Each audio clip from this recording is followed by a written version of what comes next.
We are now live and back again, and it is this week we're having another podcast. I'm barely alive. Well, you're barely alive. You're never alive when I need you, Jax. We're making pancakes, but also to me, my X-Men. That is the name of this episode. And because this episode is not sponsored by Disney, but you know, they're going to get a lot of happiness from us. I think this episode because we've been watching with the new X-Men 97 literally came out today.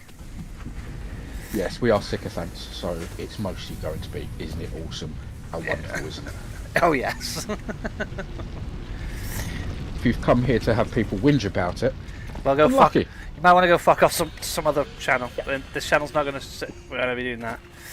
So I will. Part of my complaints will literally be the distance in time between it starting and the next possibly episode. A coloration issue. When's my only complaint? Well, I want the next episode now, especially after the end of the second episode. So I will warn you now. There will be There will be spoilers in this episode. That's There's just no possibly about it. 100% spoilers. Yes, and we're in the pink zone of my factory today as well, by the way. Nice. I made the entire area where I pump water into coal tanks pink. Everyone loves a long pink pipe. Oh yeah. Gotta represent the pink.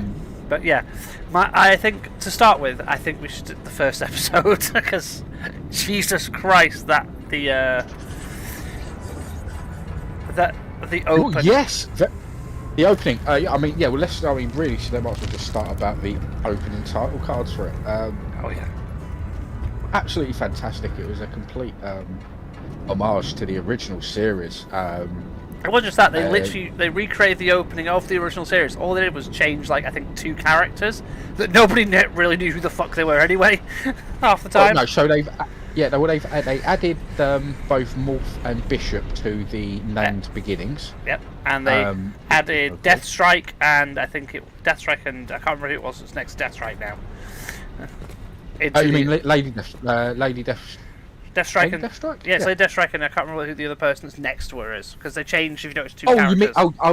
You're talking about in the charge at the very end with the villains. They changed. I was going to get to that. Yeah. The fact that it's the original theme tune. A slightly edited version of the theme tune, a bit more of a rock guitar undertone into it. Oh yeah, I noticed. Yeah, and to start with the opening of the episode is Scott dealing with trying to come to terms with being the leader of the X-Men now that Xavier is gone. I mean, oh yes, but we've just jumped a load of weird little. It's just in the title. Oh, no. For instance, the Morph beginning.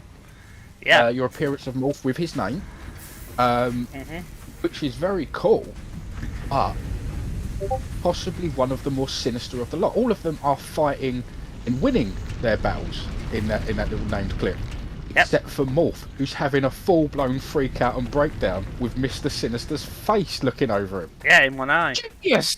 It's brilliant. Yes. It's a nice homage to what happened to him in the series. The fun fact that Jax, you know this, I know this, that some people that have didn't even know that Morph was one of those characters that the character's gotten a lot of controversy around the whole.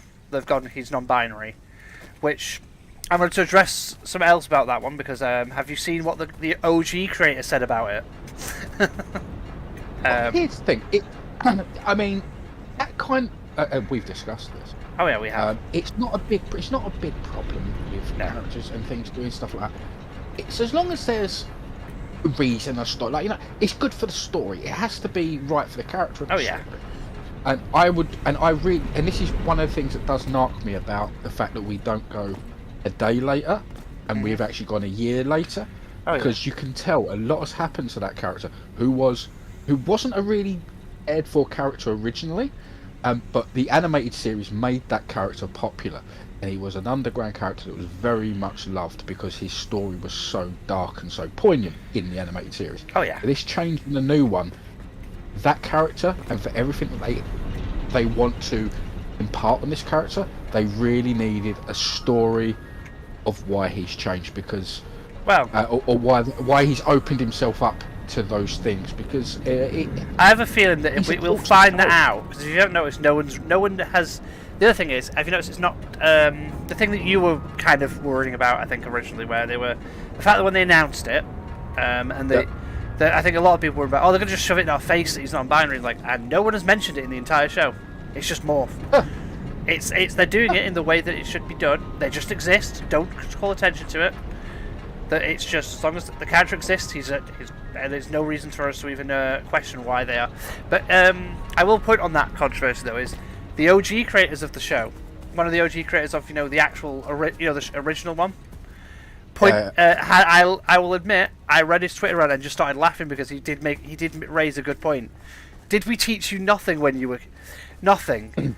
Why are we having the same issues we had 30 years ago? I see. Here's the thing, though. I don't. Weirdly enough, this is all society stuff going. Discuss this. But I'm seeing a lot of people complaining about this new show, and this was before it aired, before it came out today. Oh yeah. Saying it's not this. It's not that. And a great example, and this will go exactly. And for me, this does sit in the same realm as these people complaining about Morph. Oh yeah. The people complaining about the fact that Rogue isn't thick in this new series. Well, she was never that in the original. One scene drawn weird. One scene drawn weird just because she's lying down waiting while Apocalypse walks towards her. That's the only scene she's ever thick, and everyone goes, "Oh, that's the reason why look what they've done to Rogue." It's like, no, they've done nothing to Rogue, mate. That's just all they've done is because all you've ever seen is the meme, and if all you've ever seen is the meme and heard people talk about the show, and you've seen clips and whatever, yeah, you think you can become an expert after 30 years. But once again, you only know the meme. It's like, example, one of my favourite franchises that I talk about a lot on this. I end up talking about a lot on this show, which is Warhammer. I love Warhammer to bits. Anyone who knows me knows that I love it to bits. Yeah. There's a whole subset of Warhammer fans that basically just go, "Oh, everything's like the meme. It's the meme. It's the memes are real." It's like, no. The Warhammer memes don't tell you the story. If you just get your lore in Warhammer off the memes, you don't know jack shit. Yeah. And that's what I'm seeing a lot of, I think, and I think that's what we're getting is the problems. It's newer fans. It's also fans that, let's be honest, that it's also in some groups. I will admit this. It's only in some groups, some fans, unfortunately. It's some fans that hate on it are going, "Oh, it's woke trash. When did X-Men become woke?" And I'm just sat there going, that may not have been Stan Lee's initial vision for the X-Men, but it is what his vision to what eventually happened. Because that's basically what he realised. Because he is a very much a. If anyone's ever watched any of the dude, he hates the whole the race wars from when he was thinking. He just is all like full on hated the whole bigotry stuff. He doesn't he's always been a big believer in everyone. And it's X-Men became that symbol because X-Men was literally what people that were in those groups experienced at the time. That's why it turned into a symbol for it. This show was meant to be a symbol for minorities of any type, going against the pressures of the majority that don't want them. Yeah, well, I mean, and it doesn't matter. It doesn't matter what you were. It doesn't matter if there was a religious thing, a race thing, cultural thing. It was a symbol for all. Oh yeah. That's the whole point of the show, and the thing about it is, like, I think it's one of my favourite, one of the things that shows just how, as what people would say today, as you know, is what I mean, Jax, would say woke. Show it is how woke the original show is. That there is literally a scene where when Morph is in the the episode where Morph messes with the X-Men and basically goes and when he's evil Morph, evil Morph. What he does to Jubilee, and the literal the answer that the Friends Against Humanity, is it Gyrick that literally says to her, and when she goes, when she's literally asking, "What have we ever done wrong, ever done to you?" And his response is literally the response, "You were born." And it's like, this show's never been woke. The show is literally about that. That's the whole reason we have hatred sometimes. Some people just hate people just because of the way they were born a certain way. and it's reality of fact. It is. The show is always like, the whole point of the Sentinels is they're there to target mutants, and eventually they realise humans are just going to birth more mutants. So, because mutants are human. Even the Sentinels say it. There's the whole reason they start targeting both sides, because even they say it. Well, I mean, yeah. I mean, in the comic books, that was the problem. That's what happened with. I believe it was when Nimrod. It was a later Nimrod variant that was created and went. Well, the only way to stop mutants is to kill all the humans. Yep. And then, you had that whole Terminator storyline basically. Yeah, I mean, in one of the latest comics where, I think it's with Ordis thing. I can't remember what it's called, how you say it. The new basically the Sentinel version with the new human that hates mutants, basically that created it. Oh yeah, I'm so far behind modern stuff. Where there's a scene in one of the comics where Cyclops is asking it, what do you do what happens to the other people after we're gone? To people like the people like you when we're gone, and she's like or the human that created is like, we live in a world free from your kind or something, and the Sentinel robot behind us basically that as Scott goes, that wasn't for you. And the robot basically just goes, I think we need to leave now. Because the robot understands why he's asking, because to get rid of all mutants, you have to get rid of humanity. That's the conclusion the Sentinels came to every time. You cannot have a world free of mutants without the humans. Because it is the next genetic step, so it's always going to keep happening. There was a great Marvel story. Phoenix in the Darkness. Yeah, by Grant Morrison. Yeah. Sorry, I had to double check because I've been reading a lot of Grant Morrison's DC run for the Justice League. So I get them confused. But yeah, it's a great story. Set over multiple time zones. And yeah, that is the key point there in the storyline. Is at some point it makes more sense to. Well, there's loads of stuff going on, but the Sentinel side of that story is. At some point, it just makes more sense to wipe out humanity. Let's get rid of everyone. Yeah.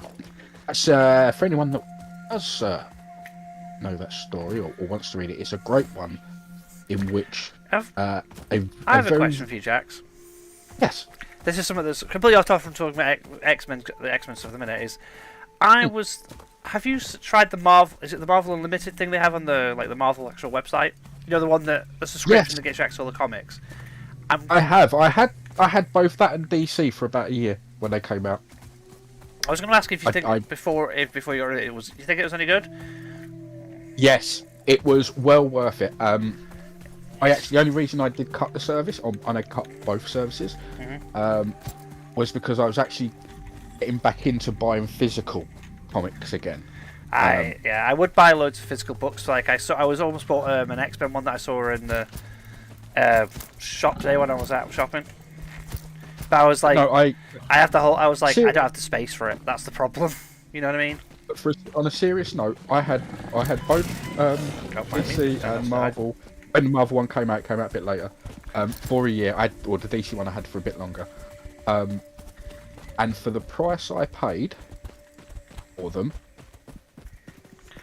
I think it's just under £100 for each one. For the year, I read thousands and thousands of pounds worth of comic books. Thousands and thousands of pounds in the first few months. Just on the DC one alone, I went and reread the entire New 52 line, the whole lot, every single one, every storyline. I read all of the Three Jokers line. I know that's only 3 stories, but 3 books, but that's fine. Have you read the? I was thinking of getting it mostly because I was thinking of. I wanted to read. I think it's one of the Batman lines where it's him chasing the sane, basically, essentially, the red mask, basically the sane Joker or something. That's going through universe hopping. Oh, you're thinking of the Killing Joke, which was a massive saga. Not the Killing Joke, sorry, the Batman that laughs. No, it's an actual sane normal Joker that goes jumping through universes, And as he does, because of something, he keeps resurrecting the other Jokers in the other universes, and it ends up going to the Adam West universe and the Arkham universe, to the point of where Batman actually says to Adam West that I finally met a Batman more prepared than me. Okay, no, I do not know this storyline. Yeah. No, I'm gonna have to look that one up. Where he meets the Arkham one, and the Arkham one is Metal. basically like if you can put him back in the ground.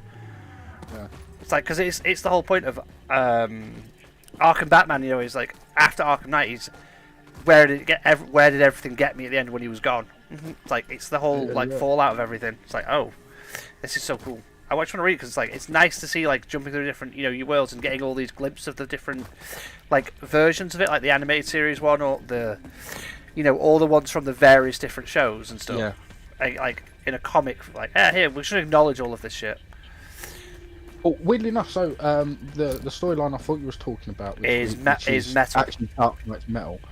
I don't know if you have gone through that one. I have read some of that one. I do like the Batman who laughs because it's just like he's terrifying. Well, yeah, but at one point he's bringing it in.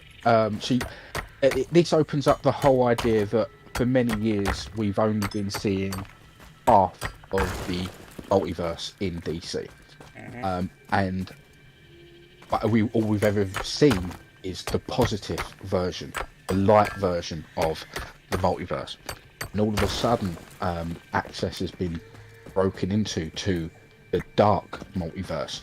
These are so in the normal multiverse we're seeing these are the ones that are meant to survive. These have the potential to carry on into the future and carry on and create more multitudes. The dark multiverse is all those realities that were never ever going to survive. They were always going to destroy themselves. There was no ever a chance of a positive outcome. And they want to survive. They want their time. They want to keep going. They want their multiverse to carry on, so they fight back. And the one that gets through the most is the Batman that laughs. It's also he actually brings. This gives you something. Sorry, so I will stop soon. But this gives you something very fantastic. This gives you the multiverse of evil Batmans, the ones that not evil, the ones that went that step too far past the one we always know. When that part where killing or taking a life to save the rest, the needs of the many outweigh the needs of the few moment, where he fails the check, and it is awesome to see each one. It is also it's also the one where we get the Batman who is basically a monster truck. Yes. It's a fucking monster truck. It's like, okay. I'm sorry, but there are some weird ones in that. But I love the beginning of it. The Barbatas is the main overall bad. Yeah.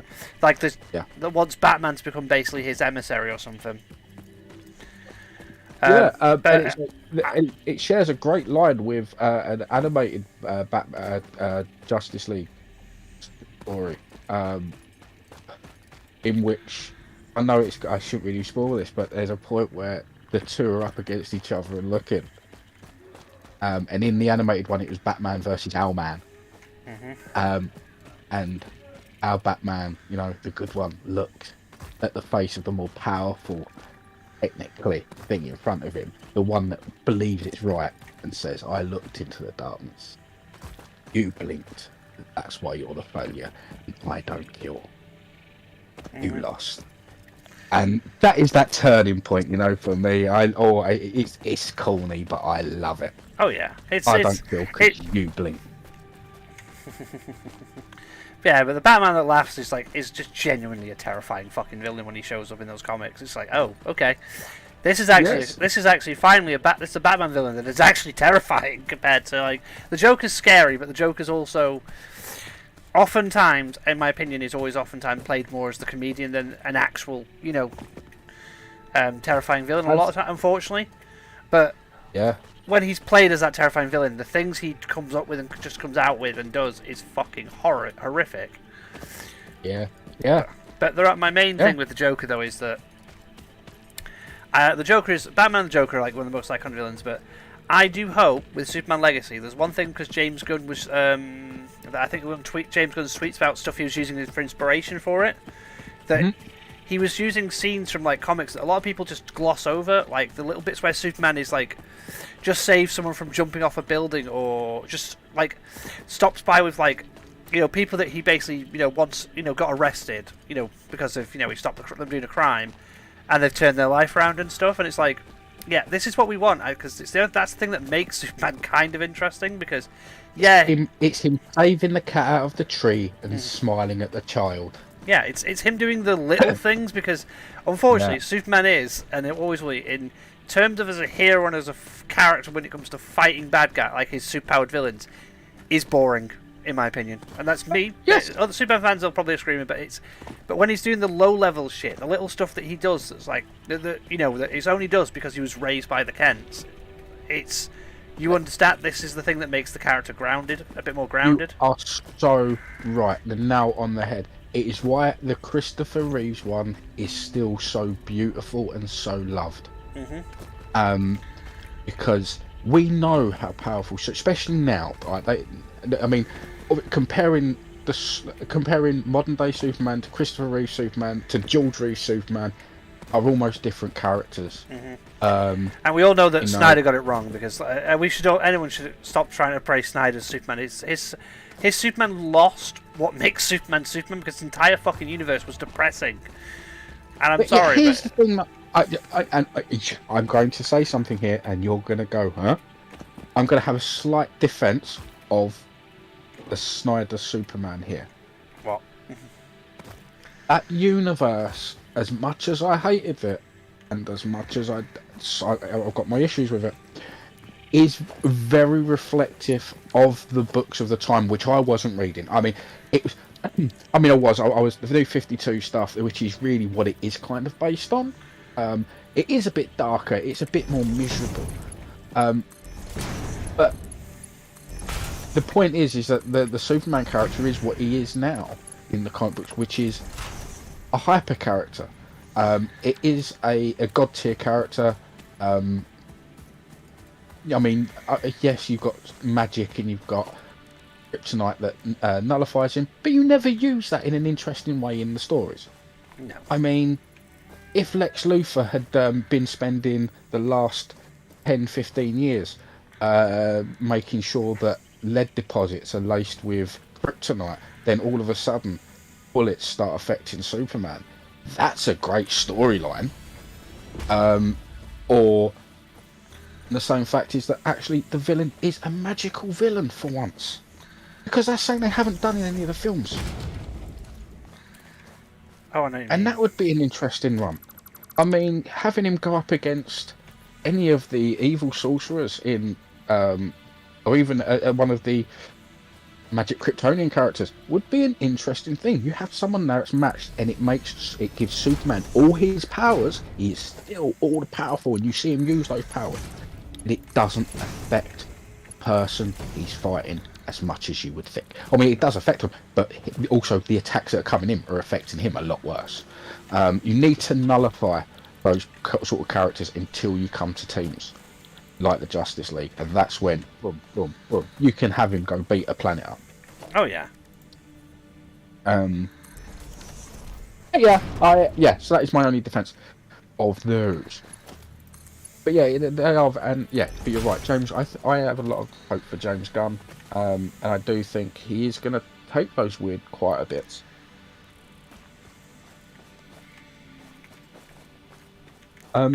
Well, I mean, going back to the X-Men animated series, one of the sort of those little poignant moments I actually did quite like, and really wasn't necessary, but it was nice. It was Jubilee talking to the young mutant that they saved. I mean, is that not Solaris by any chance? The one that everyone was hoping would actually show up in the show? It's interesting. It might be. It's like, oh, wait a minute.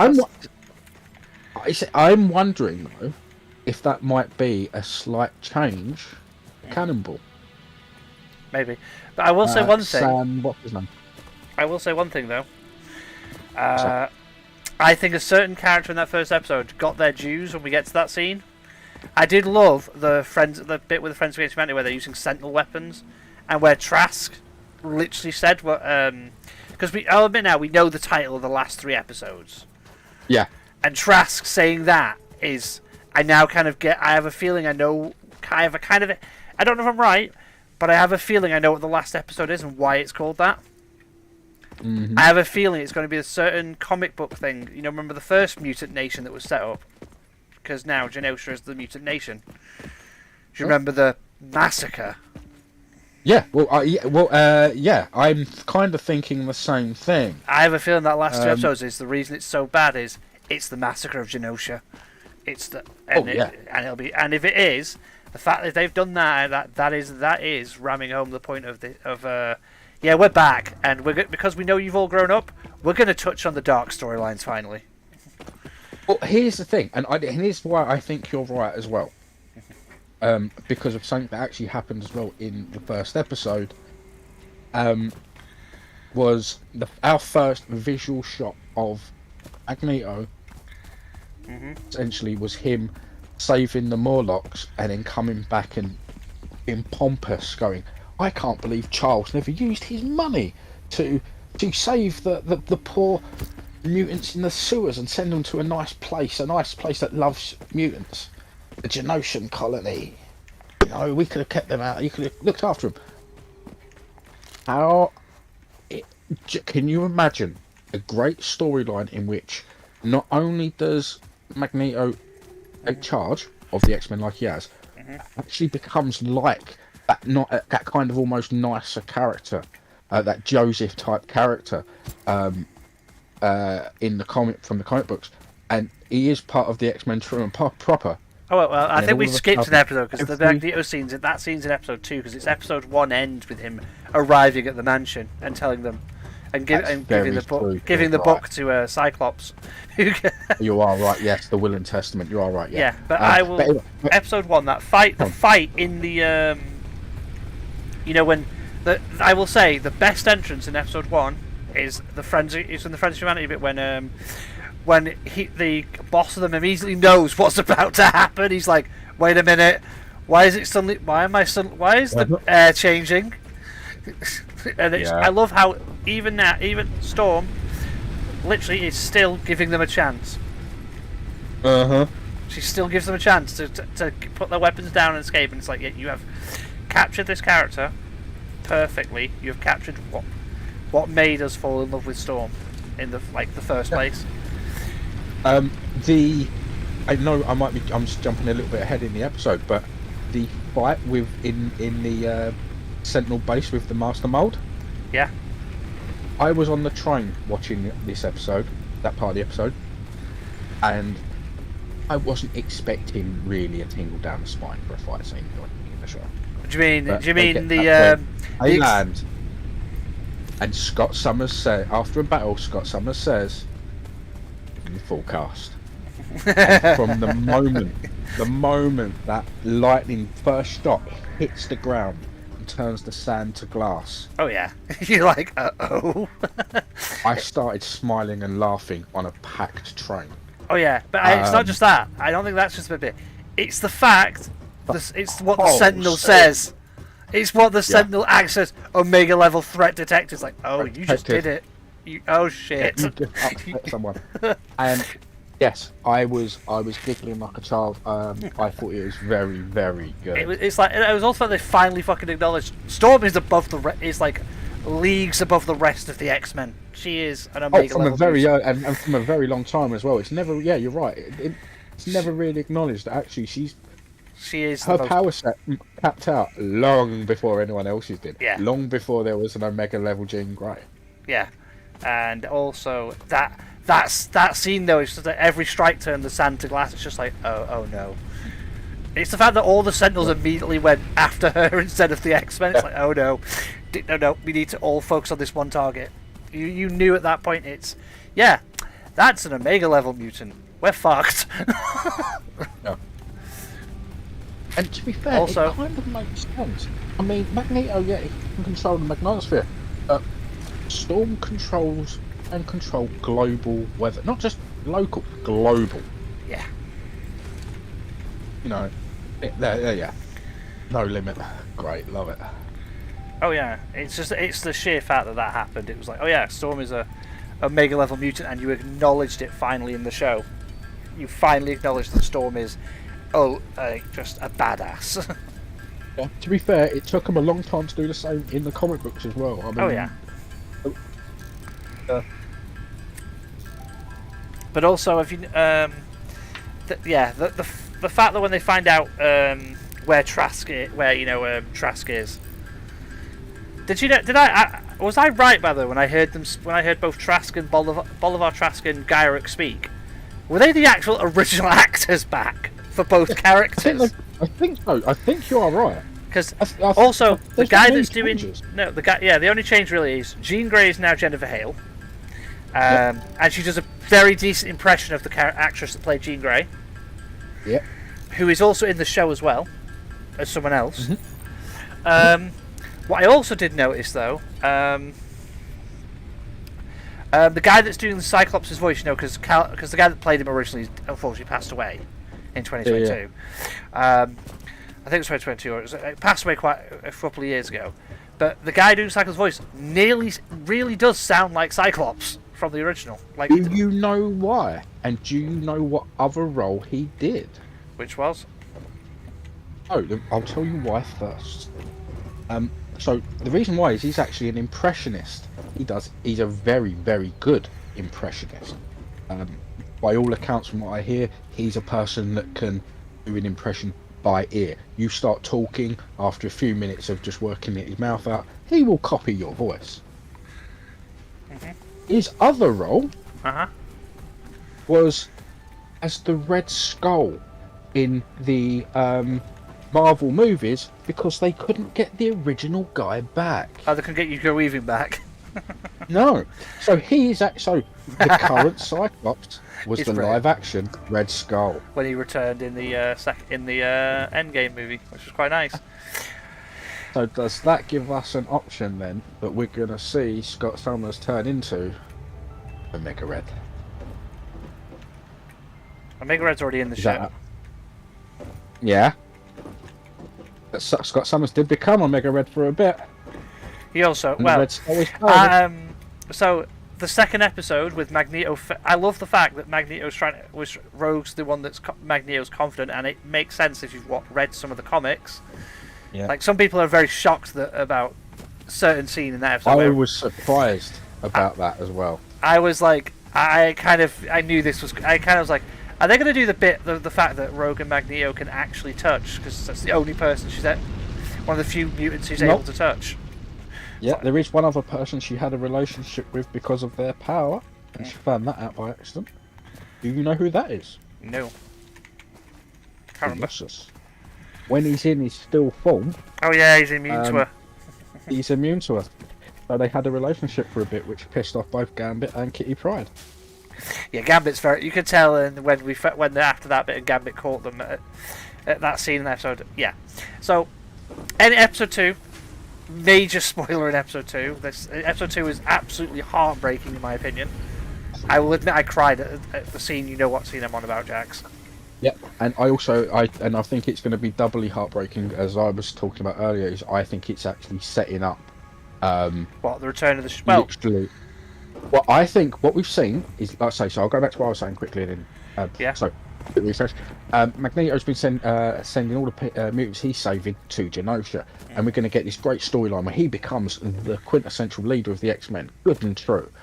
And and all these mutants that he saved from impoverishment, and then all of a sudden, Bastion, a human Sentinel hybrid, comes out with the Sentinels, destroys Genosha, and once again, Magneto, even doing good, has just seen another massacre of his people. And what choice is he gonna have? Is he gonna manage to stay sane, or is he gonna break? I will think he will break.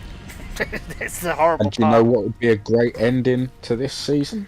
What? And a great beginning to season 2? So Charles Xavier is dead, according to the world. We know he's actually out there with a Shi'ar. With his Shi'ar, unconscious and going to be fixed.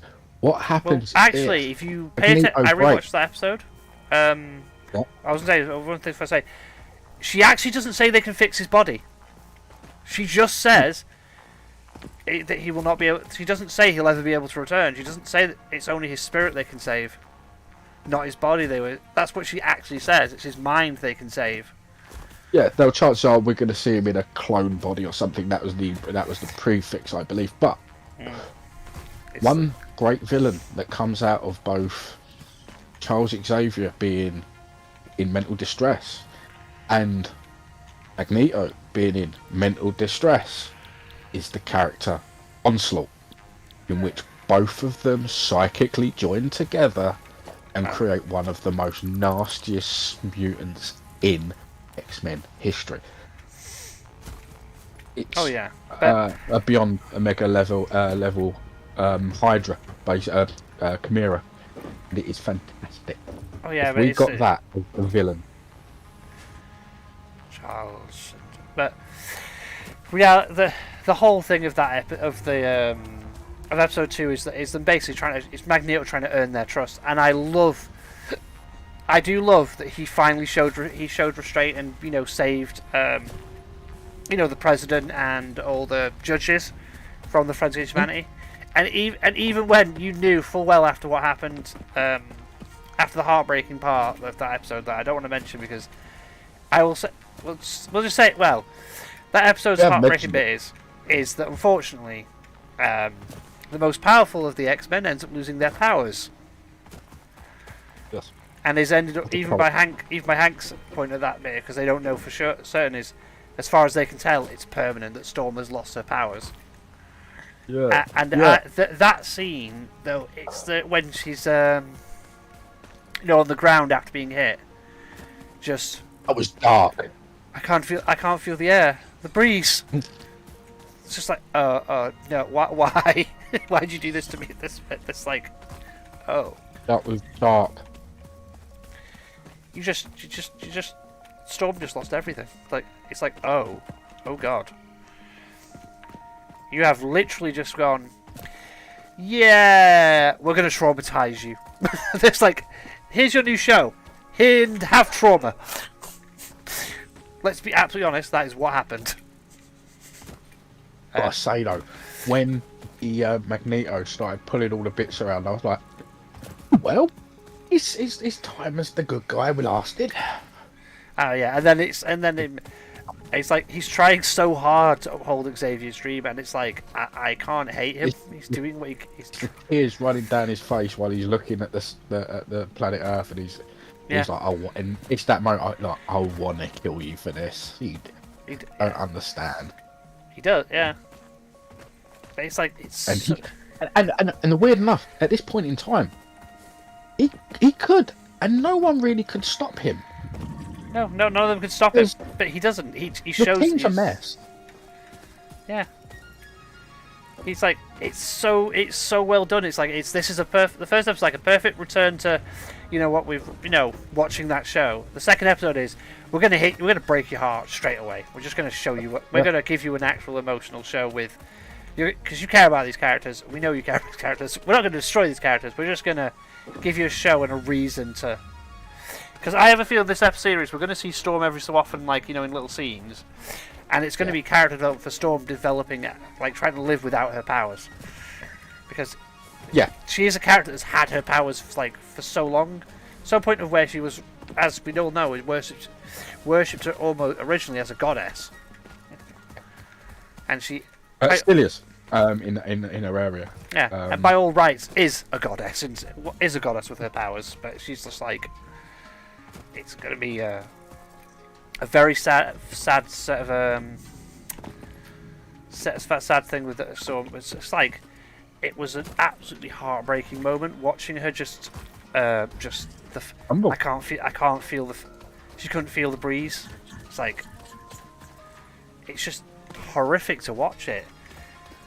I'm wondering, actually, now you say that, whether or not we're going to have a storyline with her seeking out Mystique and asking Mystique how she finally got her powers back from the original series. Remember, she was hit by the darts. She also saved Magneto from losing his powers in that series, And Magneto just turned around and went, "Oh, it's a shame you're not one of us anymore." That's the X-Men films. Oh, it's a very good. No, it happened in the animated series as well. Mystique has the powers in every episode of the animated series. You're thinking of the movies. What? Yeah, that's X-Men 3 Last Stand. She gets shot in Last Stand and loses her powers, and Magneto just leaves her there because of it. And then the reason they're able to get Magneto in towards the end of it is hell has no fury like a woman scorned, because she turns on him. In the series, remember, she was always Apocalypse's fiend, not Magneto's. Remember, the series she was always with Apocalypse. You're mixing up the film and the... Mystique suddenly loses her powers whilst pretending to be a man in a busy office place. Are you thinking of a different animated series? It didn't happen in the 96 and 97 cartoon.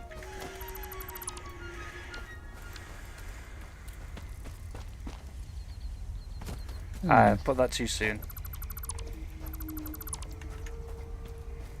You know what? I'm going to have to rewatch everything again. Yes, you are. I might even be misremembering it from the comic books I've been reading. I think the thing is, I'll be honest. I think I know what it probably is. It's because there are so many X-Men shows. Yeah. There are so many X-Men This is the same kind of thing recently, so that's why. I mean, I've been currently reading John Hickman's run of the X-Men, along with a load of Grant Morrison stuff from the X-Men, along with Grant Morrison stuff from DC. So a lot of stuff is getting mixed up in my head at the moment. Okay, so that is that.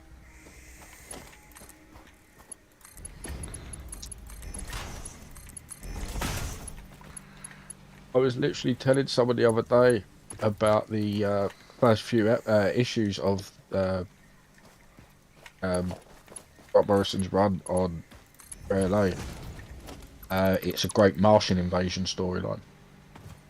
But spoiler, by the way.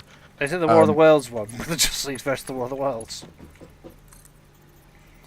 With the HyperClan, with Protex that looks like Jim Morrison.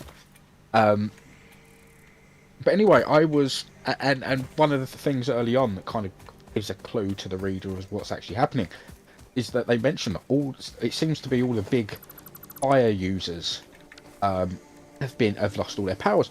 Well, I was telling someone about this storyline the other day, and I was like, yeah, and so you find out that Sunspot and Phoenix and and someone else has lost all their fire powers and going on, and it looked to me and went, "My X-Men characters." Like, yeah. Oh, it's an X-Men. It's a DC Marvel crossover then. Like, no. I'm getting characters mixed up. That's all. Just follow my flow. Oh. It's old age, Jax. That's what it is. It's old age and too much. I once lost a quiz because the question was what is Mr. Fantastic's real name, and there was Reed Richards there as the obvious answer, and there was Reed Rogers, and I went, "Oh yeah, it's Rogers." Jax. That's Captain America. No, there's no character called Reed Rogers. No, but Rogers is Captain America's surname, Jax. Yeah. I was the only person in my group that knew anything about comics, and one person said that don't sound right, and I was like, "Are you seriously questioning me?" And they said, "Good point." I would have just gone, "Yeah, that doesn't sound right. That sounds like you mixed Reed Richards and Steve Rogers up." But that's me, who is like, I'm excited for the Fantastic Four film. I'm going to be absolutely honest. The Fantastic Four film does excite me. It is brilliant, nice. It's going to be pretty damn good. I think I'm kind of iffy on the setting because I don't know how it's going to affect the rest of the MCU with it being like so early in the timeline. If you know what I mean? Easy. Easy. It's not going to affect it. They're going to come back in one day, just like Captain America did after some sort of weird getting stuck in the negative zone. Probably. Easy fix with the Fantastic Four, and the reason everything's been covered up is the same reason why we didn't know about Ant-Man. the original Ant-Man until Ant-Man, is because that was all Secret Service stuff that no one ever knew about. It just got buried away. Yeah, I can completely see how they're going to fix that. My big thing is the big villain of the Marvel Universe Gonna show his going face. to end up being Herbie. Who? Because who? Ah, right. Now, if you look at the lovely little picture that they gave you there, they gave you the Fantastic Four plus a little robot. That lovely, sweet little robot. Oh, you mean Herbie? Yeah, he's a good friend. He's a great friend. He will help the Fantastic Four out in a pinch. He will definitely look after the kids as well. They won't. Herbie is also depending on which storyline you're in,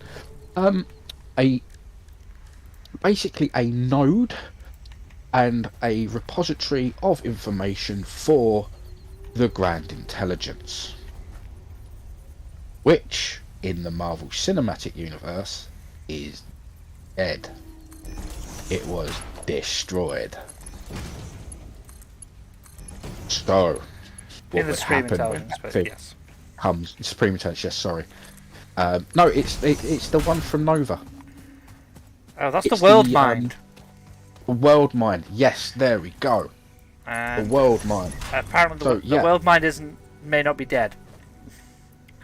It may be it may be currently a it may currently be like on a ship or something, probably knowing Nova Corps. Yeah, but like I said, in the comic books, Herbie is actually his intelligence doesn't come from something Reed ended up doing. It came from being connected accidentally to the World Mind. It's actually almost like a child, an offspring of it. Its intelligence. So, if all of a sudden Herbie comes back into the real world, into our time stream, and it has no connection to the World Mind anymore, could something come after it for it? Is the big villain going to be something looking for a small little robot that's completely inconsequential and funny? I do fucking hope so. I don't know, probably, maybe. But I hope. You want Doom? I don't want Doom. I want Galactus. I want him fucking done right. I will still get angry about Galactus in the first Fantastic Four film. And What, you mean Cloud Galactus? yeah, I want my fucking Galactus movie. I want Galactus. I also want Galactus. I want a proper Galactus. I want to just see him. I want to see the fucking big giant purple dude, and I want to see him. You know. Yeah, the thing is, right, let's make it pure and simple. You're not going to fight Galactus on Earth. All you're going to see on Earth of Galactus is tubing. But they're going to go up there and fight him. And that's when we see him. I just want him done. I want him And done. you know right. what? We can do that now in the MCU because we've got spaceships in the MCU. Yeah, we're at the stage where we can do it. And sorry, but I want to see the fucking one of the, in my opinion, the best Fantastic Four villain. Because he's not even really a villain; he's just a force of nature. And it's you know what I mean? Yes. I want him to. I just want to see Galactus done right because he is like just badass. He's just here's a threat. Here's a threat that's the size of goddamn planet. Though we do then have to explain how that. Why does no one remember the Galactus tried to eat the Earth in the '60s? Oh, actually, that would be a very good storyline. You know, maybe that's the thing. In the 60s, maybe he was noticed on Earth. That's why the whole space race started.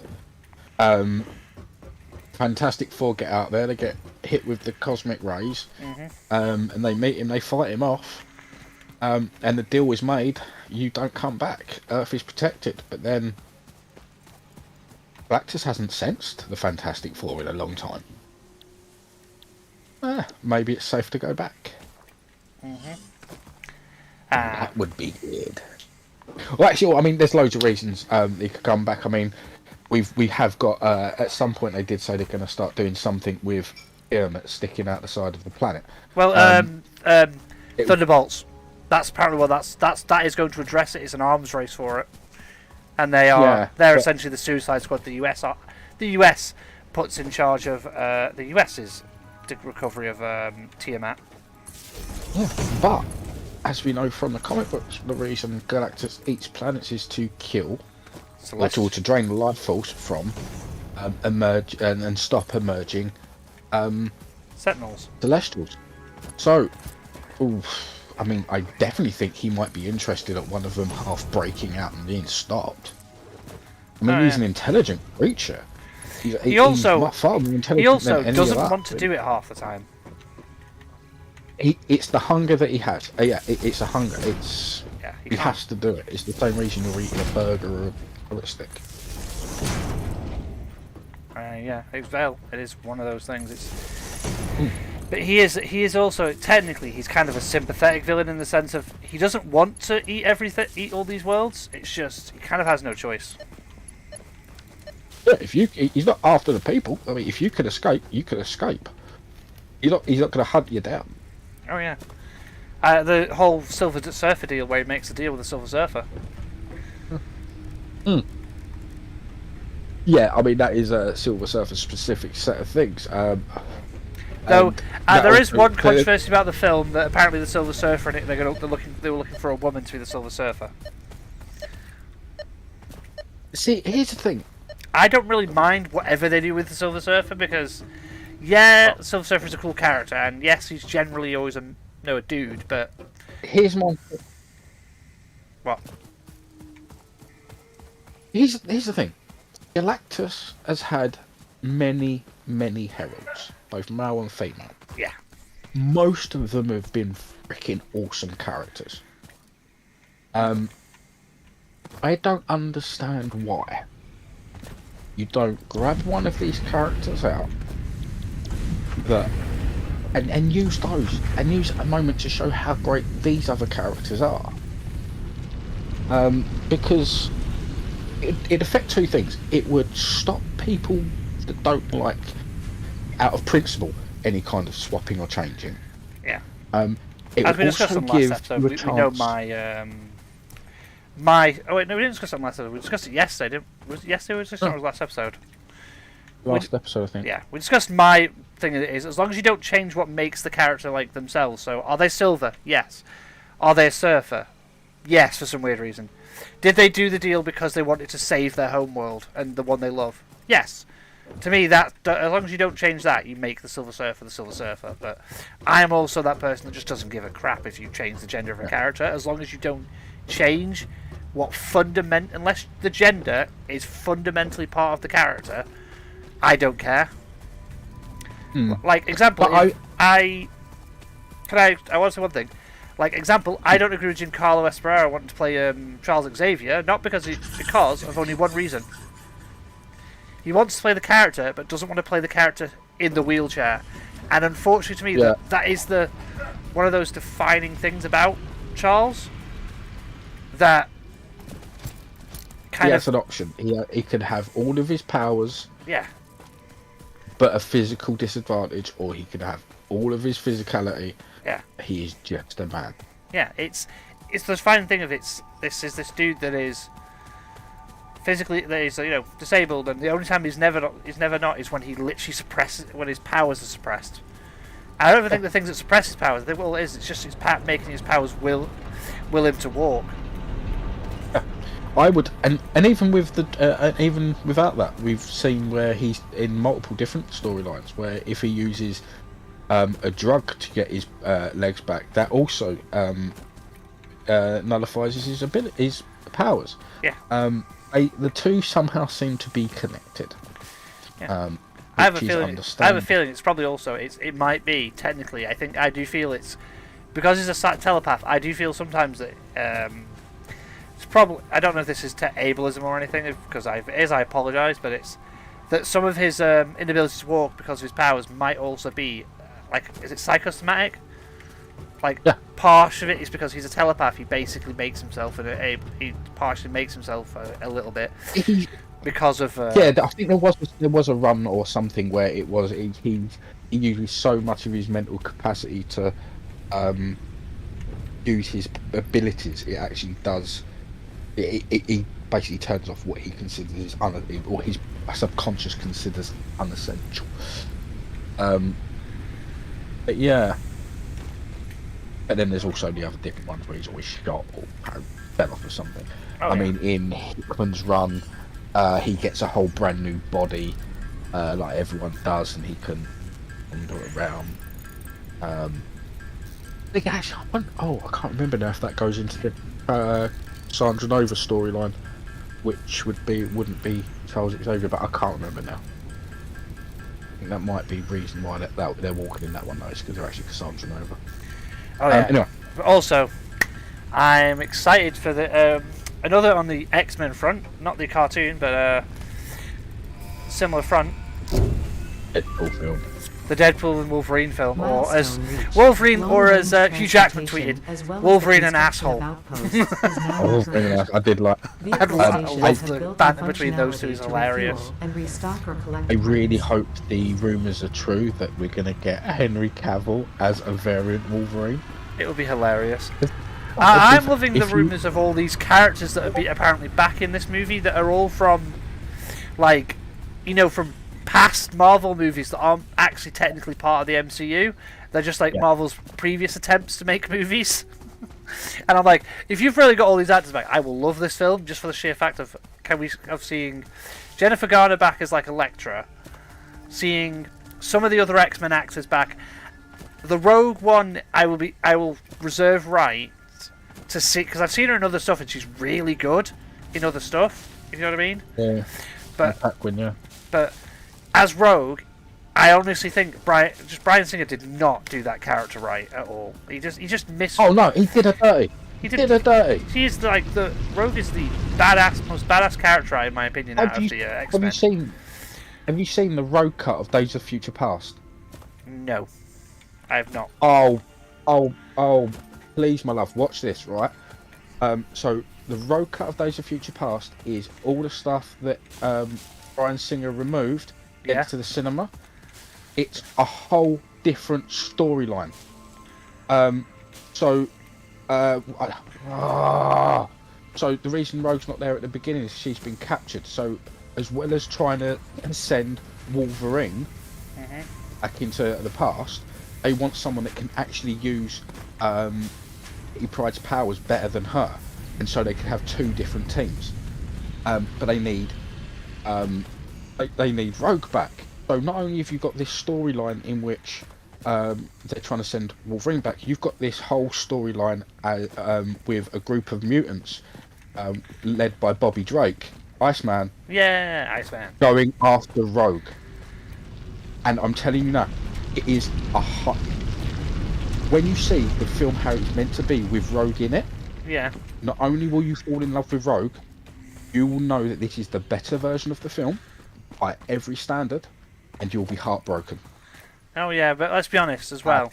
Absolutely heartbroken. The other thing is, Days of Future Past was an attempt to fix The Last Stand.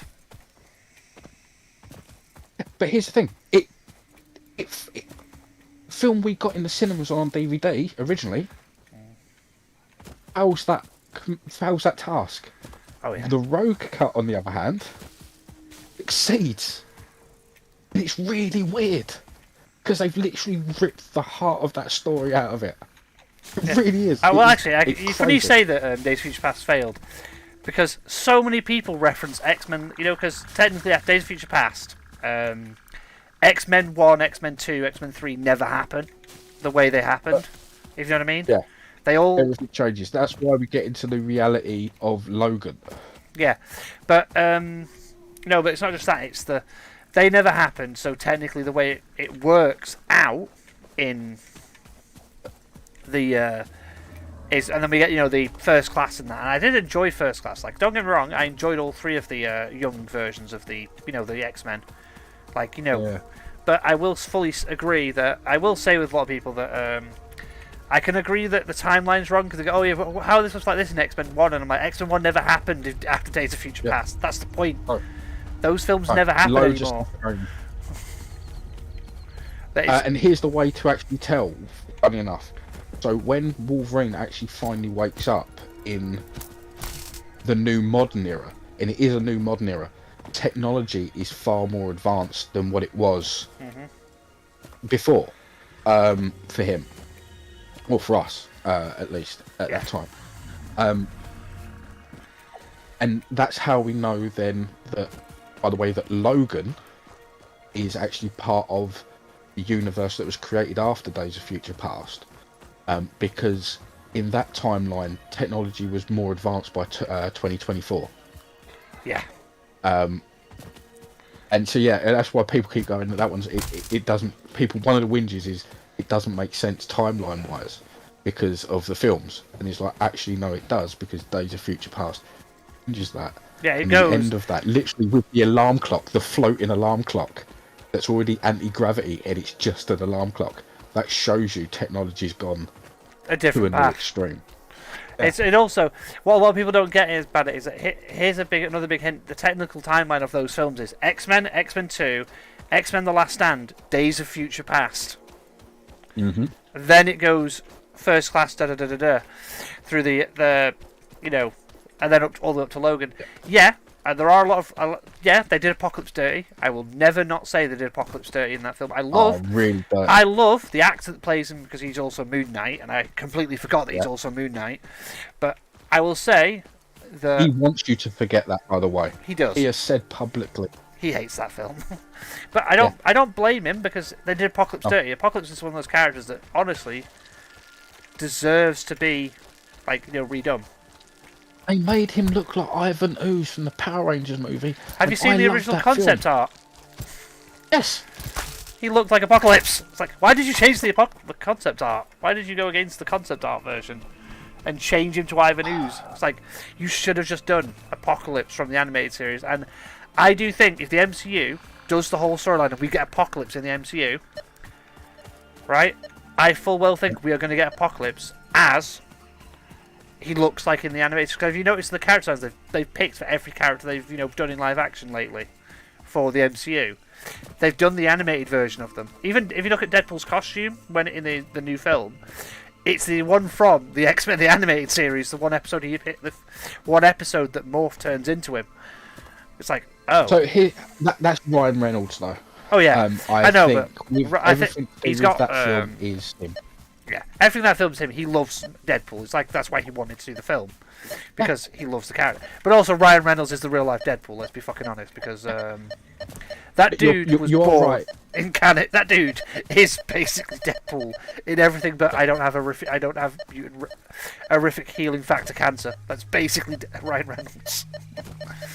But you are right. I mean, if you look at the ending of Marvel's. The way that they've done the Beast and everything there. I was so happy to see Kelsey Grammer back, though.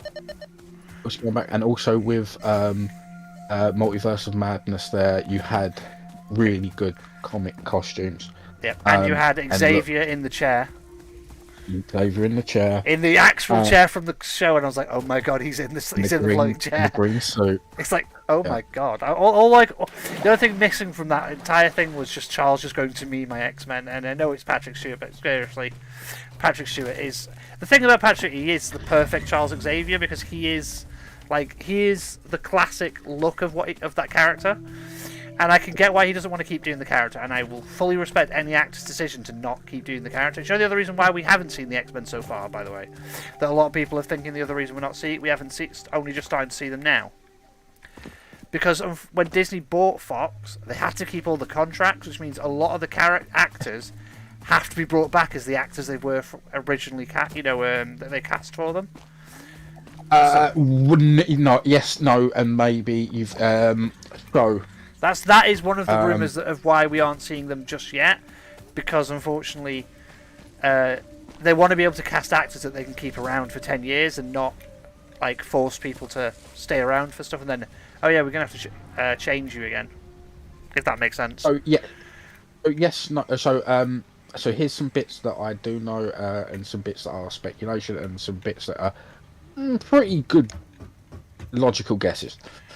So Since the acquisition of Fox, they did have to do a lot of admin, basically. You can't just go, I've got the rights now, let's do everything. Yeah. So yeah, they did have to go through certain contracts, but the thing is these rights have now reverted back to have gone to a new company. So barring anything that is currently in production, which nothing was, they don't have to honour any kind of contract or thing. Basically the actor's been paid to a run.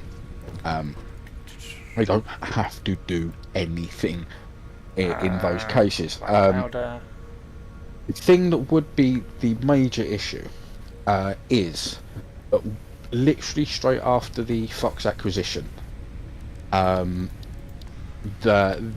world went to crap, and movie box offices didn't do too well, especially along the lines of comic book films.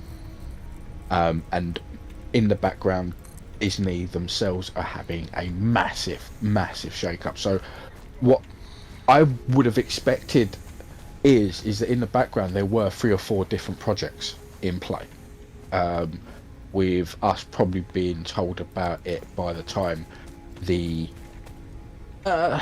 probably 6 months from now, under normal run-ins, giving Deadpool its opportunity to give us a glimpse into the X-Men, and then a couple of the other films will have other hints and back ends to it as well. The after scene credits and stuff. But everything's changed now. I mean, Marvel has put everything into Deadpool being I think is the only film they're releasing from Marvel brand this year. And we may only be getting 2 films next year. Yeah, they're having a. So I've got a feeling that a lot of what's happening now isn't really to do with previous rights and legality, and more down to working out what is going to make them money and what they're actually going to spend the time working on. Because the old style of making Marvel films has gone. They're not, planning these movies out now 2, 3, 4, 5, 6 years in advance, making all the great animated scenes for it, giving them to a writer and going, right, now you need to incorporate all this stuff we've already pre-generated into your film. Congratulations. Oh, by the way, we need it to link into the next 6 films, so you need to add these bits in as well. All that's gone now. Hopefully we're going more towards what we got with Iron Man, Captain America, and God help me, Thor. But I like the second one, kind of, and I really like the third one. I really like the fourth one. But the first 2 were janky. Well, I mean, the first 2 are janky. I like the first, second. I like all of them. But the second one is first one, and the second one and the first one are janky. But the third one is where Thor basically became. We got Planet Hulk, man. You can't argue with that. And then the fourth one, I enjoyed the fourth one. Yeah. Me and you have a special love for that one, I think. I get some people's hatred for the fucking jokes, for a lot of the jokes. It was, I'll admit, it was a bit not serious in parts where it should have been serious. Like it was a bit too top in certain parts, but in all honesty,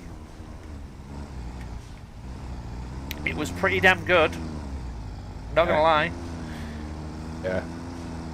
I think they overcompensate. Well, the director. I like the director, but it really wasn't the film for him. The story really wasn't the film for him. No. And I think because they were really still trying to appeal to kids, with what happens in that story, I think they were really trying to preempt the sadness with way too much sugar. Yeah. Also, it gave us one of the best lines, though. We shall find the children, then we shall feast. Not on the children. That was a dark time. Don't do that anymore. It's like, Thor, I want to know why you were eating kids at one point. What happened? It's like, you've opened up a can of worms and people want to know what happened. But yeah, it's... So I'm... Oh, have you seen a certain trailer that came out today? This is not Marvel related, but it is Disney related. Technically. What one was it? Aliens Romulus. Aliens. I did know. I haven't seen the trailer. I did see the press release for it. The teaser trailer came out today, and it basically looks like, aesthetic-wise, everything about it, it looks like the OG films, the first two, the first like 3 films. Looks that style, and some people are probably going to hate me for this, but I am so glad Ridley Scott is not the one writing it or directing it. He's just a producer. Some people might hate me for it, but I think he has lost his mojo, and this is personal opinion, because the last 2 Alien films were shit, and I will say this with my dying day, that I dislike Covenant and I dislike Prometheus. They're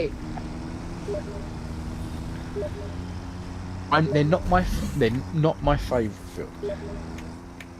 But I do like Ridley Scott, and I kind of like his attitude of it doesn't make sense because it doesn't make sense. It's a film. Oh, that's so useful. But then I also like his pedantic nature on certain things as well. And yeah, I wish they had done more in showing us aliens and not how aliens affect people. I don't really care that David wanted emotion and be human and seek perfection. I just wanted to see all of the different states of xenomorph evolution, and you didn't give me that. You didn't. Also, I'm sorry, but there is no way David made the xenomorph, because if you watch fucking Prometheus, and I mean you watch like the full film, like if you watch like the extended cut, which in my opinion is always the director's cut, basically is always, to me, is always the actual the version of the film that is actually the canon one. To me, is always the director's cut. Some people disagree with me; it's always the theatrical release, but to me, it is the director's cut of that film. It kind of depends on what the director says. I think Ridley Scott always says the director's cut is what it is. I think, cause I know from Alien, the director's cut is his version, is his de facto version of Alien. And I will stand by his version because I love his version, and I think you know me as Alien is my favourite one. Aliens is good. I will never knock Aliens and say it's a bad film, but Alien is my favourite Alien movie, and it always will be, because it's the difference between Terminator and Terminator 2. Yeah. One is a fantastic horror monster movie. The other one is a sci-fi movie. Yeah. And they are different feels, different emotions. Oh yeah. And I will say this about Aliens, though. Aliens is one of those films, one of those few films, and I mean this, few monster movies where the main characters do not do anything wrong. Like, they're smart. All the main characters in Aliens are smart. Even the fucking the Marines do everything that they possibly can to avoid being killed. Like, properly do it. They don't do stupid shit. They do actual stuff of, we need to avoid dying and all this. We need to do this and this, so we don't die. Except for corporate guy. Yeah, Burke's the one that does something stupid, and it makes sense because he values his paycheck more than his life.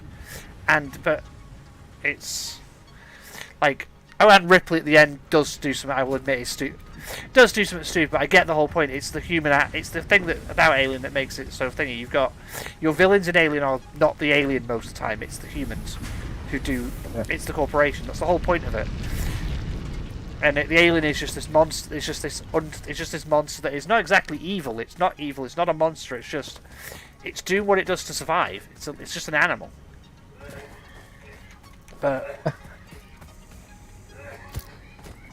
just breeds and leads. But yeah, very good. I will be watching. What? I will be watching. Oh, I will see that film when it comes out. It comes out this year, apparently, I think. And I'm like, this was a surprise this year. 7 years since Covenant. And okay, I will say something about that. Covenant, I will admit, I liked a little bit. I liked the bit when the alien actually showed up. But Prometheus, to me, the director's cut is the de facto version. And Prometheus director's cut has a scene where they discover a bunch of engineers, like, up against, like, one of the doors, like, piled up, dead ones, and several of them have their heads bust in by what looks like the tongue, and some of them have chest wounds opening from the inside. And it's like, yeah, the aliens exist. You basically just confirmed they actually exist already. But it's also that it doesn't make sense because the ship in Alien launched from that planet. Yeah. Therefore, the aliens have to already exist. All David's done is recreate the alien. But what I feel's meant to have happened, I feel like wasn't portrayed in Covenant, which is probably what they were trying to portray, in my opinion, is they were probably trying to portray that the engineers distilled the alien into the goo, basically, and all David's done is reset it. If that makes sense. If that makes sense to you, Jax. Yeah. It's not he's invented this thing. He's accidentally just unlocked its DNA once more. But it was always meant to just bring life, wasn't it? Yeah. To the planet, and then this thing got. Yeah, well, I think one comment. I'm wondering if maybe it is the addition of the progenitor DNA into it is the thing that corrupts it. Yeah. Well, the thing that I kind of want them to do, I don't know if have you read the comics, like the old Alien comic omnibus? Yeah. Have you read the Destroying Angels comic? Which one is that? So it follows a bunch of bounty hunters. That's the premise of it to start with. They're basically been hired by the Geologod, which is like basically they're like a society, a secret society or something. Basically, of scientists. Think Scientologists, but before Scientologists were not crazy and insane. Yeah, they worship the idea of the xenomorph at least, don't they? No, the Geologod don't worship anything. They are like scientists in the purest form of. And I have not read this one, no. No, they're just a purely scientific organisation. That's all they do. They're just scientists, but they hire Electro Thorpe, and her bounty hunters to go and find one of their scientists that's gone missing. The first ship she finds, there's a xenomorph on the ship. And her and her crew barely get out, but then they find out one of the barely get out. The crew, the ship she hires, she's asking them in one of the scenes. She asks, "Why are you flying us so close to that antenna?" And then it turns out one of the androids on the ship was placed by by Wayland Yutani. Because it goes crazy and they just shoot it, and it's like, this is why, because this, like, it gives you in the universe explanations for why pilots do certain shit. Because if you fly near a convoy. Certain convoys, it like will trigger the kill switches in a certain in infiltration androids and stuff, in cheap ones. Yeah. So, but the point of that comic is that when she gets to what is essentially, he was looking for the creators of the xenomorph. Well, not like a purpose behind them. And when she finds the planet where the scientist is there. He inoculates her with this thing that's basically, it's like royal jelly goo. It's basically a pheromone so that the xenomorphs just don't attack them. They just think they're part of the hive. Oh, wait a minute! No, this is the one where they lead on to they have 13 of them, 13 xenomorphs all with the numbers tattooed on their heads. No, that's Earth Hive and Nightmare Asylum. Yeah, right, fair enough. Yeah. I haven't helped myself out, but yeah. No, Destroying Angel he does that. He knows he can't use the pheromones going to the nest because they won't let him in the nest. It'll just allows him to basically walk around the place without being attacked. Around. Yeah. And there is a synthetic on the ship that is a company android, from some company, I think it's Biosyn, that basically steals an egg and infects the last living engineer with it, which creates what's called the jockey xenomorph. But what his conclusion of everything is that he basically comes to the conclusion the xenomorph is the great filter of the universe. They are they are basically this, life form that's entire purpose is just to make sure that if a civilization becomes too powerful, too big for its boots, they're the thing that wipes it out. Because this civilization does the same thing that every other civilization tries to do the exact same thing. That it also points out in the comic that on their homeworld, they're not the dominant life form. Like, on their homeworld that they come from, they're not the dominant life form. They're just another species on the planet. There are things that, prey on them and things they prey on, if that makes sense. Yeah. But we know at least we know one of them because they're called predators. Yeah, no, no, is it? But it's like it's before the whole. It's like they're not from their planet. Yeah, but it's like it's the thing about it is it's the whole idea is that because these civilizations before have taken them from their home world, they've become the dominant life form essentially on the, in these situations because everyone keeps underestimating them. Yeah. They keep thinking they're just an animal. The reality is they're an animal that uses their host. They're like the perfect thing, if you know what I mean, to take out a highly advanced species because that highly advanced species becomes their host, meaning that they start to not necessarily learn the technology, but they start to learn how that species thinks and adapt from that species to create, versions themselves that are perfect to kill them. They only exist for one thing, to breed and live, and that's it. But they are basically, in the alien universe, they are what is the Great Filter, which is essentially a civilization reaches a certain point. If it either passes the filter and survives, if you know what I mean, or it dies. The filter is what wipes it out.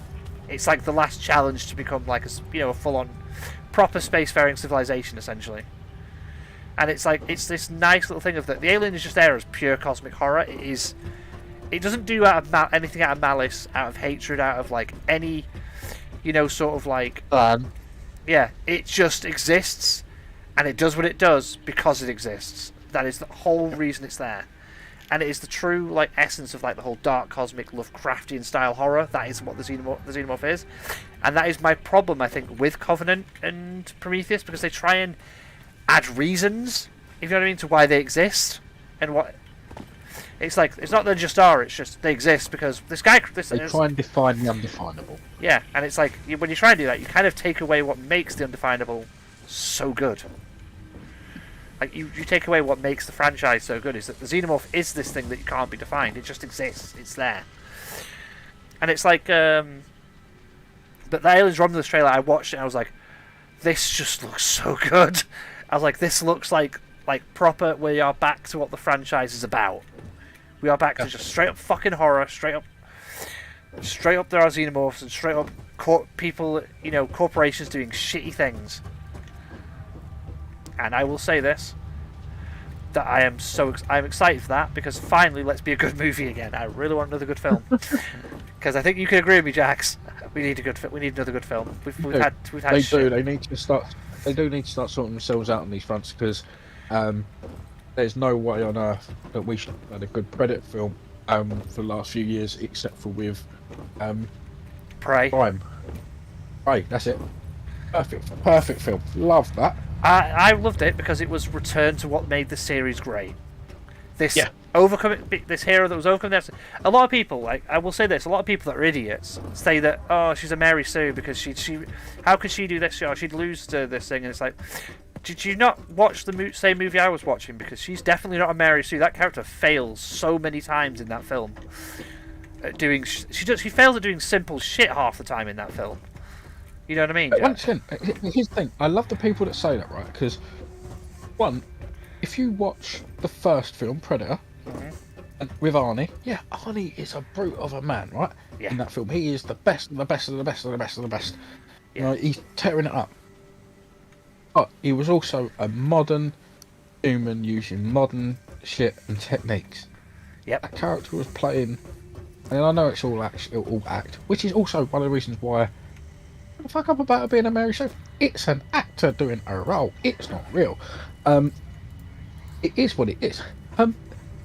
They were a native tribes person in ancient times.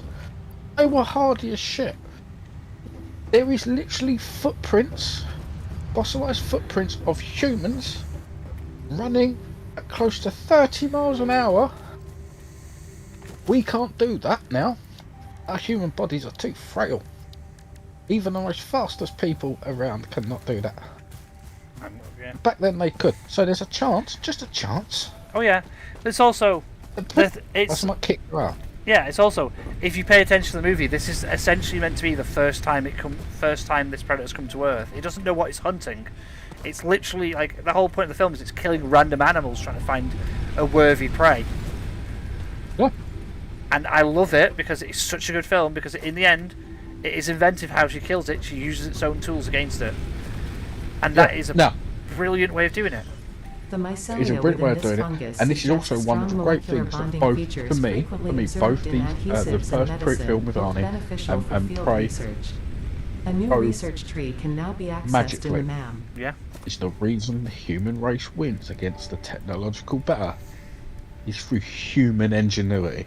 Yeah. You give me an environment, you give me tools, I will find a way of using those things to kick your ass if you don't leave me alone. Exactly. And weirdly enough, I would love to see that premise in Batman. How would you not like to see Bruce Wayne dropped off in the middle of nowhere, completely fucked, and he has to somehow get a suit and weapons together before fighting the first guy? It would be the best version of Iron Man 3 you can imagine, because he's got to build a plan en route. Yeah, I would agree with you. Batman. The thing is, right? Here's I will say this is not a slight on Batman. This is a slight on Batman fans. I will admit. I'm sorry, but Batman cannot be every fucking hero and villain with prep time. There are straight up heroes and villains that would flatline him, even with prep time. I'm sorry, but I get annoyed. It's the same with like Spider-Man fans. Like, I'm a massive Spider-Man nerd. I love him I love Spider-Man to death.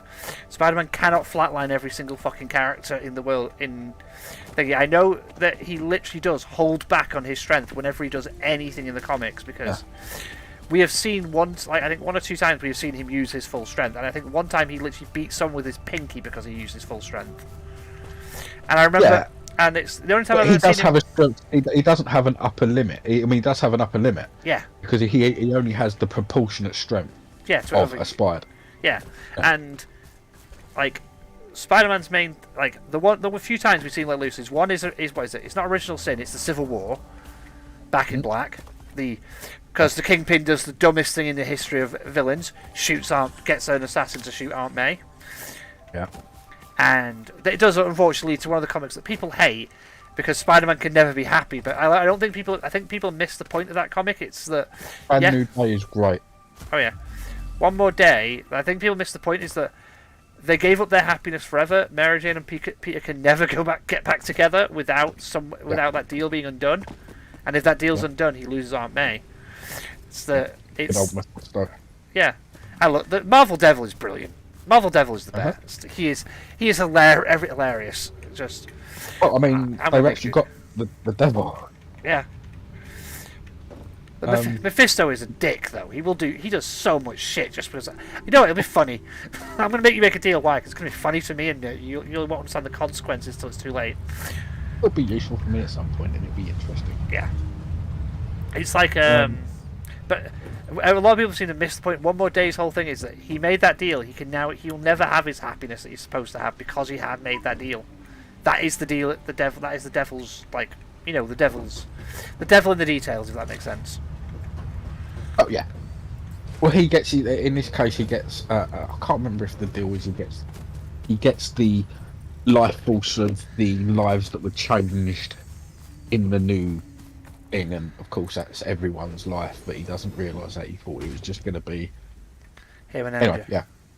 It's and I love great set of storylines, a great set of effects into the future as well. You know what I am doing right now? Yeah.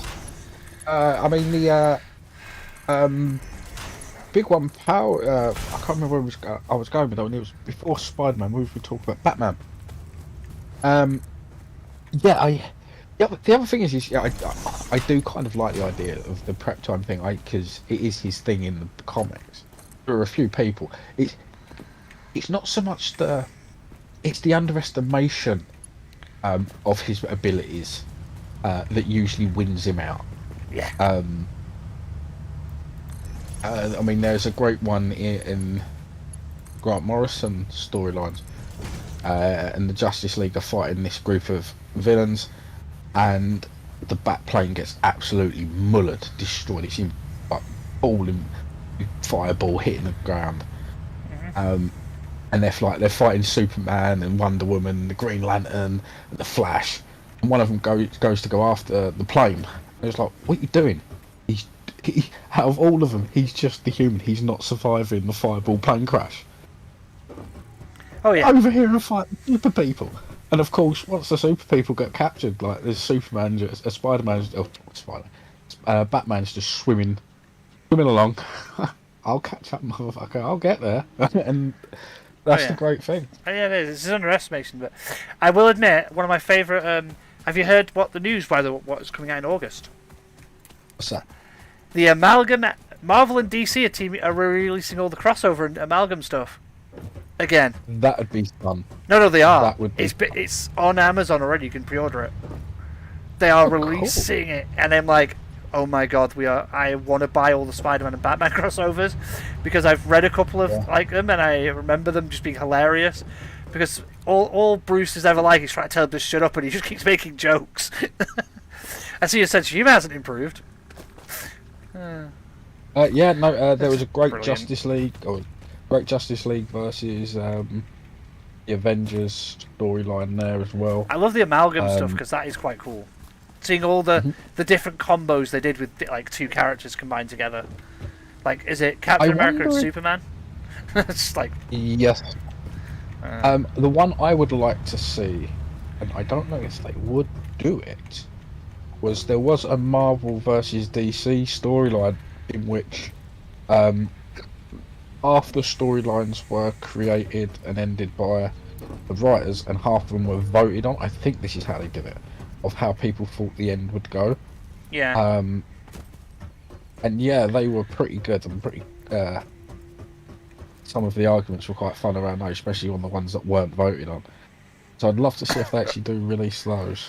I'm just happy for them to re-release shit that, like, stuff that we have that is, you know what I mean? For them to re-release things is really like this is how you this to me, forget re-releasing the amalgam and that stuff and the crossovers is, to me, that is how you get comic fans excited about something though again. It's like, team up.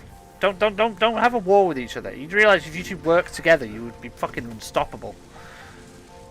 What would be interesting is to see what actually led to those being released, whether or not it is an agreement between Warner Brothers and Disney, or whether or not it is a publishing company that actually now has the rights to them again. Rights to publish to publish both Marvel and DC properties, and just has just found out that actually they can also republish the all sets now as well, the crossovers. Oh yeah, they're apparently being released as an omnibus, and I'm like, I will just buy them because I own a lot of the Spider-Man omnibus, a lot of the X-Men omnibuses. I own them and I have them like safely stored because those are comic. I love the storylines for those. Like, I have the whole Avengers versus X-Men, like the whole thing. I have Original Sin, and I have that. I have One More Day, and like a lot of the Spider-Man ones. Including the most infamous saga ever of Spider-Man. And you know which saga I'm about to say, don't you, Jax? Well, if it's my favourite one that everyone hates, which is the Clone Saga. Yes, the most infamous saga in Spider-Man history. Sounds like some bad. I love it. It's stupid, but it is. Like, we love to hate on it, but it is honestly, it's not actually as bad as people as. I don't love to hate on it. I actually love it. It's one of those things. Everyone tells me I'm wrong. My favourite Spider-Man is it Ben? It's Ben Reilly. I love Ben Reilly. Everyone should love Ben Reilly. Ben Reilly has done nothing. I'm so happy.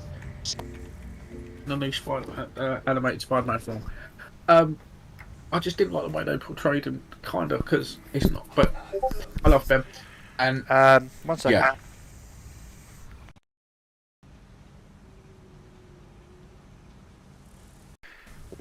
Yeah. Sorry, you were coming through my speakers for like 2 seconds.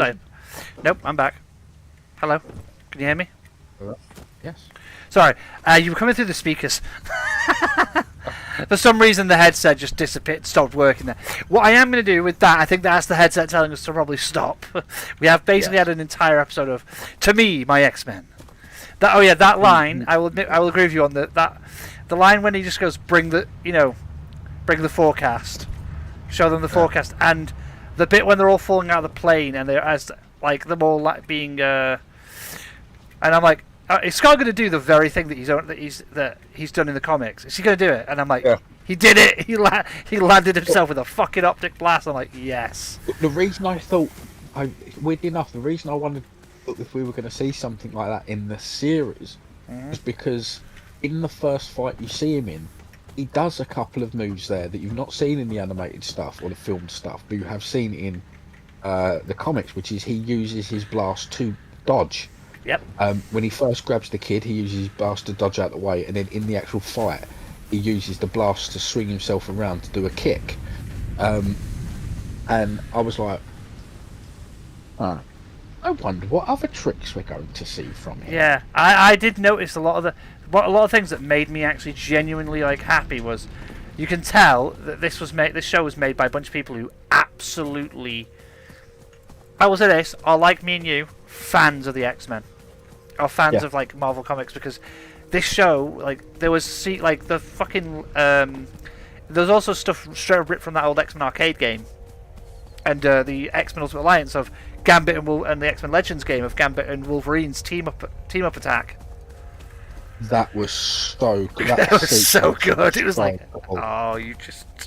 I was like... Everything. Did like, you... Oh. Even down to throwing the pole to make the explosion that causes Wolverine to be able to leap and bounce off of Wolf's blob version. Yeah. Can I say one thing? Did you not notice something about...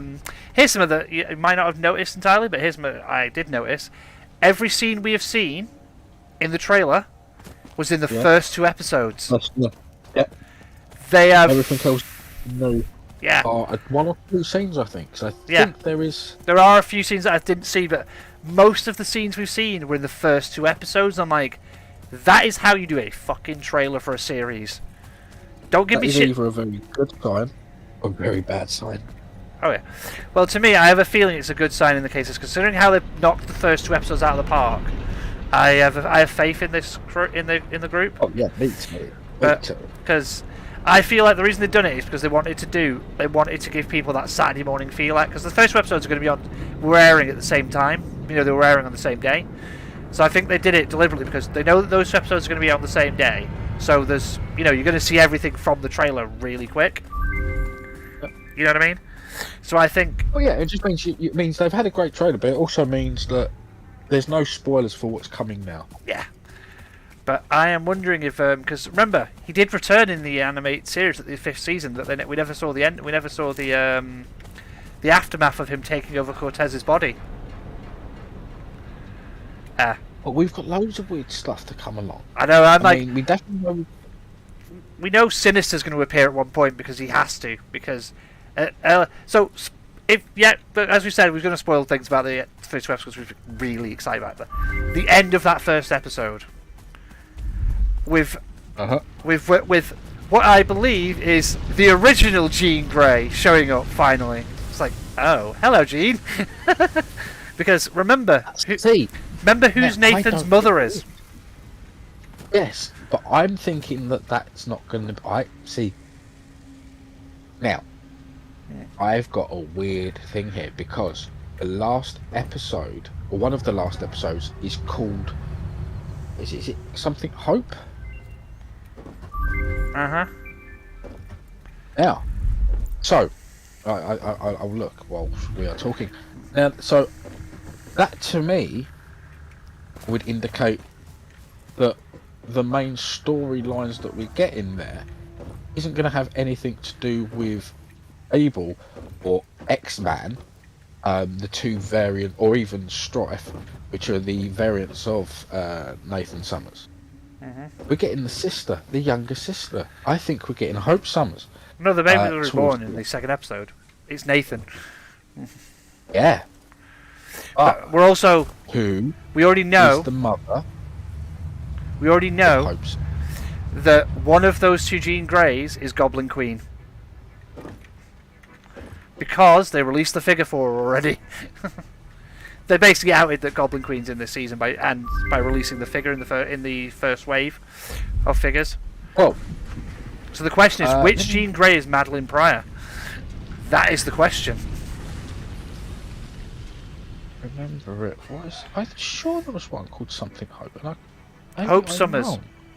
You're thinking of You're thinking of the final season 5 where we had like one of the episodes is basically Hope for the, because it's the to do with after Charles's death, basically. No, I thought one of the newer episodes. I really thought one of the newer episodes had link to it. No, the last 3 episodes title though, well, the fact that Gyrick said that, and as we both discussed already, is that we are both convinced that that's going to be the massacre of Genosha.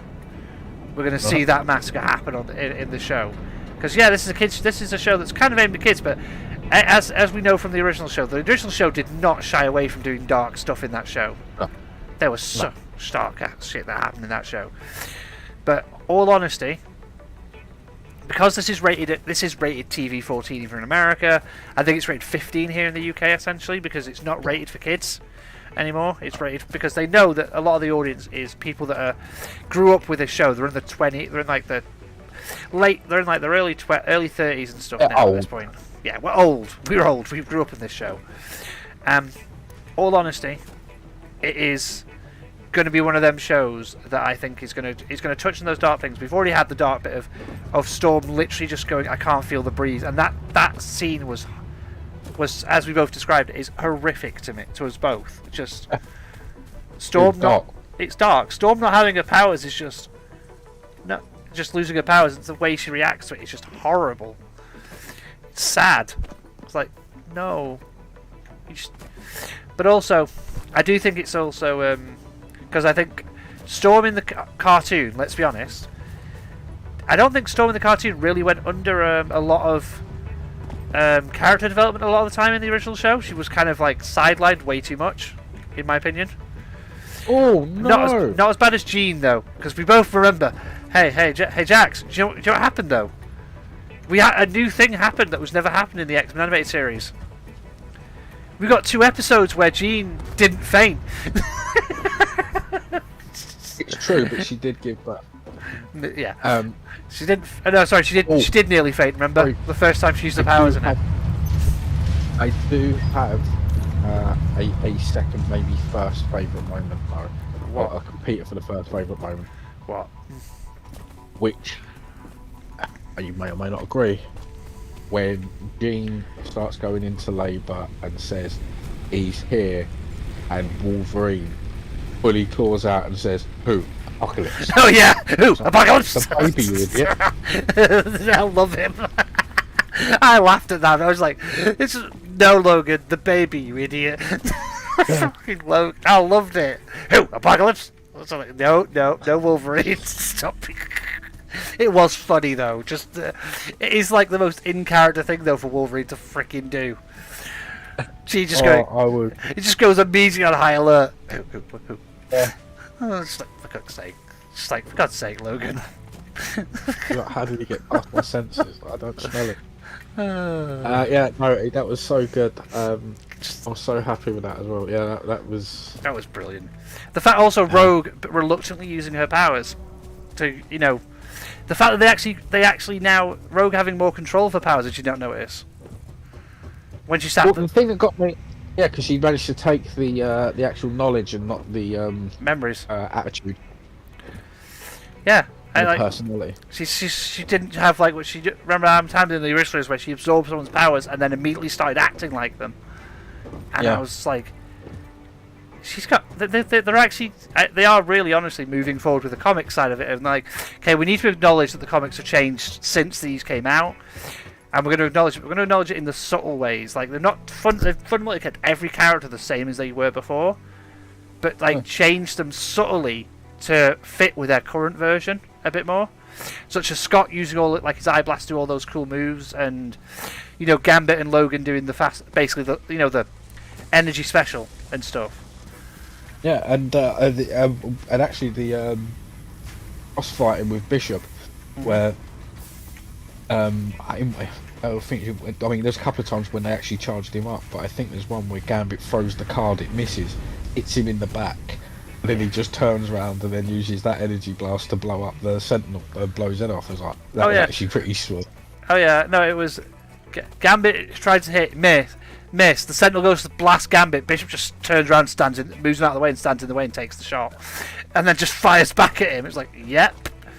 It's like, Yes. And it's him mixing between the power blast that he got there and then going back into the gun because he's got no more energy left. And I'm like, I'm just like, you have literally just. It's like finally Bishop gets to use his fucking power, because the amount of times he's shot, I'm like, why the hell is he just getting hit by the energy blast and doing nothing? The dude absorbs energy. and then can do whatever he wants with it. Yeah, it's like Shaw's thing, like Sebastian Shaw from the Hellfire Club. His whole shtick was he absorbs the energy and then uses it to makes him stronger. Bishop's was literally he used it to generate an energy field, or like use it to fire an energy blast at you. And I'm like, oh yeah, he can dissipate and then channel it any way he wants. Yeah, no, that's what I mean. But he primarily uses it as an energy blast because to assist his like combat. But it's like Bishop is just awesome. But when he had at one point, he does actually have a gun that he. I have a question. Yes. Do you think they're going to explain why Bishop is now a permanent member of the team? I think we are going to get a time travel story, which will explain why Bishop within the year. Yeah. I do like also that I do like that they mentioned the fact that he's from the future with the whole in all the futures I've come from. Magneto leading the X-Men is a new one. I've got to say, from all the futures and pasts that he's been to, why did he get rid of his Jericho? No idea. I don't know how top fade. I don't like his top fade. To be fair, a lot of people complain about Storm having her, Age of Apocalypse basically haircut. That was awesome. But it makes kind of sense if you think about Storm's character. She's just lost, like, what is it? Basically, the person that I think Storm essentially would consider a father figure, because Storm was with him from when she was little. Yeah. And it's like, it's probably Storm's way of mourning is to reinvent herself originally. Well, I mean, not from when she was little. I mean, she's from the the second generation of. No, but I mean, remember when we meet the Shadow King originally in the the original series, Storm's the one that steals his locker, steals his wallet. Yeah. Yeah. Because so. Oh, she's had connections and powers for a very, very long. Oh yeah, but as I mean, she's been She's been probably at the school for years, but she was she was not the OG part of the OG team. I still find it hilarious. Oh, yeah, I still find it hilarious. The OG team animation wise is hilarious, because you remember how they have the photo of the OG team, which includes Warren, Warren and Beast before he becomes Blue. But I love it, the fact that in the animated series Warren never acknowledges he's an X-Men. He was an X-Men. It's like, why they never acknowledged it. It's just this random like scenes of the first class, and Warren's in the team.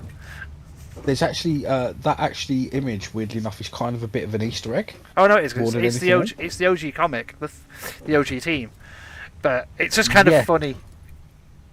But it's also the team that appeared in a 60s short-lived animation thing that was kind of like the original Spider-Man animations and the Spider-Woman animations. Yeah. Because that was the original look from them in the comics. So yeah, there is sort of an Easter egg there in the fact that is not necessarily is it the comic book image. It's actually an image from the animated skills. Have you seen that? Did you see the show that I can't remember that they tried to make before this show? Have you seen the X-Men? Yeah, I finally watched the episode, and it was pretty good, pretty amazing until Wolverine started speaking, and my brain went, "Shut the fuck up, Australian Wolverine! Shut up! You are not a Wolverine. You're Australian." And no offense to Australians, but you are not. You cannot be Wolverine unless your name is Hugh Jackman. How ironic. So weirdly enough, there is an odd reason for that more than anything else. One, they didn't think people would know the difference between American and Canadian, and they wanted to show a difference in his voice accent. But at the time, ideas for movies, like always, were going around, and the person who they were lying for Wolverine had just done Lethal Weapon 2. If you watch the fight scene in the kitchen, you'll understand why.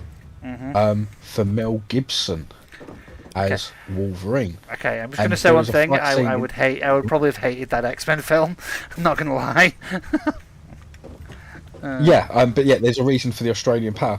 If no matter how you feel about Mel Gibson, Oh, it's not Mel Gibson himself. It's just, I'm going to be honest. The only film I've ever seen him in that I actually genuinely enjoyed him in is Braveheart, and that was an Aussie playing a Scotsman. But it's just that happens often. But No, seriously, if for just even for a bit of interest, in Lethal Weapon 2, there is a fight in his kitchen quite early on in the film, yeah, and it is so like the Wolverine taking on the people in the X-Mansion in the second film. yeah, That it is scary, and there's a scene where he jumps up onto a counter and just he sort of puts his arms out. If they animated claws into that, the way he looks is Wolverine. oh yeah. And then he jumps off the table and takes someone out. It's just... Don't get me wrong, It would it have is been a completely different era though of movies and shit though than it is today. So, with different actors, and unfortunately, as those actors probably would have been great in that period. But I am glad we got the MCU and the X-Men. Like most of the actors in the X-Men movie were okay. Like I don't think I really disliked a lot of them, like playing the characters. You know what I mean? Like even Halle Berry, is it Halle Berry? It was Halle Berry, wasn't it, that played Storm? I can't remember if it was Halle. Yeah, even her as Storm was pretty good. The only thing that was wrong was the characterization of Storm in my opinion, which was she didn't. Because of growing up on the animated series that we've been talking about all this episode. Because of that, my always impression of Storm is the way she speaks. If you know what I mean, in that show, where it's of the whole, but also. I will say this with the new series. Storm was on a whole nother level these 2 episodes though. Yeah. Just the whole, like just the fact that she straight up tells him to shut up and cease when those guys are trying to fight her. And I'm like, she's just like, oh. But yeah, no. Yeah, it's just as for Halle Berry's Storm, it's quite interesting because she decided to actually go for a really good, like she kind of found the area of Africa that Storm would have grown up in, and so many people complained about it because of the same reason you said. It's not the Storm we know from our heads. That she gave it up for the second one, and I kind of find that a shame. I thought it was a unique and quite authentic take for a character that was kind of annoying in that film.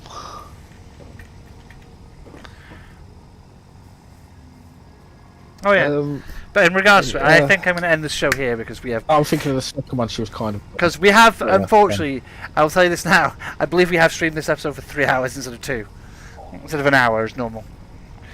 We've been on for 2 hours today.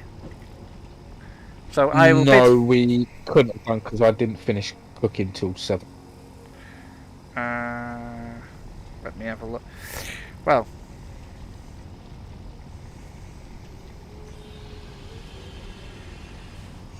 about 2 hours, maybe an hour and 45. Well, it's a longer episode than we normally do. I think I will bid everyone goodbye. And what are you going to say goodbye, Jax?